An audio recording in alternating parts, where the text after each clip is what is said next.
guys, let's keep reading. I am starting on page 165 and I am reading Court Date. That's the new chapter we're on. Okay, again, I'm on page 165. On November 7th, the day Richard made his first court appearance, reporters packed the hallways. "What kind of boy is he?" one shouted as Jasmine and her sister Juliet stepped into the elevator with Richard's grandmother.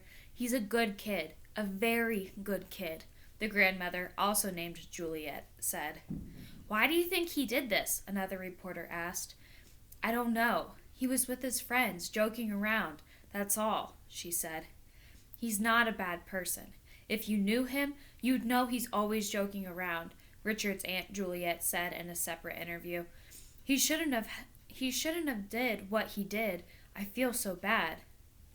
Jasmine spoke to the press too off camera. "I'm very sorry for my son's actions," she said. "I did not raise my son that way. That's what they said."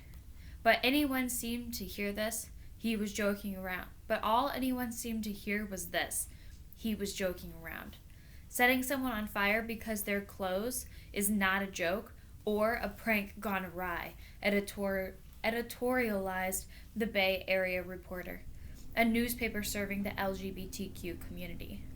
As Alameda County prosecutors correctly see it, it's a felony. And Richard surely isn't laughing at the possibility of life in prison because he apparently couldn't handle someone dressing differently.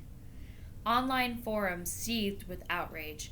To the mother of the 16-year-old who was set on fire, "You call that just joking around? Suppose some kid set you on fire, burn, say, 90% of your body. Would that be joking around? Your son needs life in prison for attempted murder." A man named Brian Reel wrote on an anti-bullying Facebook page. The comment received 160 likes. On news sites, blogs, and forums around the country, the conclusion was the same. Lock him up. Throw away the key. Lock up the mother, too, while you're at it. Many suggested far, far worse. I'm going to go ahead and read Reeling, too. Okay, I'm on page 167, top of the chapter. Jasmine felt the world had spun off its axis. It was impossible, and yet it was true. Richard had hurt someone, really hurt them. Somebody who hadn't done anything to anyone. She was mad at Richard. She was mad at Lloyd. She was mad at herself. She was mad at society. How could this have happened? She knew what people were saying about Richard, about her.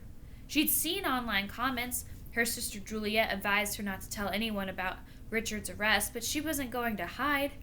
"If you have anything to say, bad comments, take it to God," she told everyone who asked about Richard.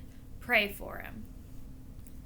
Okay, so right now in these two chapters, we are really getting the sense that a lot of the people in Oakland, California, and around the world are really angry at Richard and what he did, which makes sense because, he did something really terrible to Sasha. He set them on fire. Okay, and Jasmine, his mom, is just getting all of these really negative comments telling her that she's a bad person, and she keeps apologizing, but she's really mad at Richard too. So just kind of everything's a mess right now, and we're going to have to figure out what comes next. Okay, we'll keep reading.